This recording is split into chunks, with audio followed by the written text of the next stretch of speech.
Pontoise Radio, l'agenda. Bonjour Guillaume. Bonjour JP. Aujourd'hui, vous nous emmenez dans un univers de sorcières, de gobelins et de fioles mystérieuses avec potions ou poisons. Dans Potions ou Poisons, une sorcière a préparé toute une série de fioles mystérieuses et les gobelins de son laboratoire vont devoir les goûter. Certaines contiennent de puissantes potions aux effets bénéfiques, d'autres renferment un terrible poison. Les joueurs incarnent donc les gobelins et leur but est simple, être le dernier survivant. Certains n'auront pas besoin de se déguiser en gobelins, alors boire ou ne pas boire, telle est la question. Ah, la vraie question c'est surtout qu'est-ce que contient cette fiole, car la plupart sont inoffensives, mais certaines sont des poisons mortels et au début de la partie, tous les joueurs reçoivent 4 cartes, 3 potions et un poison.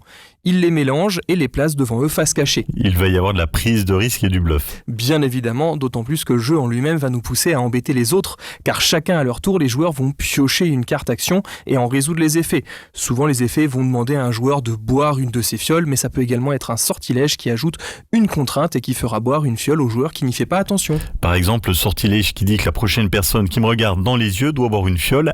Vous avez perdu, il faut picoler. Voilà, et c'est à ce moment-là que le joueur choisit une des fioles devant lui et la retourne.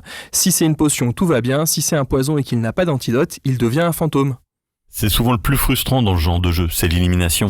Et c'est pour ça que Potion ou Poison contourne le problème en permettant aux éliminés devenus des fantômes de continuer à jouer et leur donne même une chance de ressusciter et peut-être même de gagner la partie. Ça, c'est un jeu parfait pour animer une soirée et puis il maintient tout le monde dans l'ambiance jusqu'au bout. Absolument, il est simple à expliquer et à mettre en place. Il se joue aussi bien entre amis qu'en famille et son petit format permet de l'emmener partout.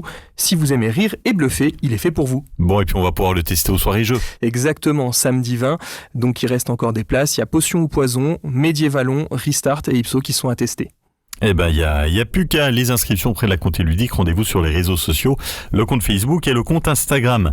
Belle journée Guillaume. Belle journée JP.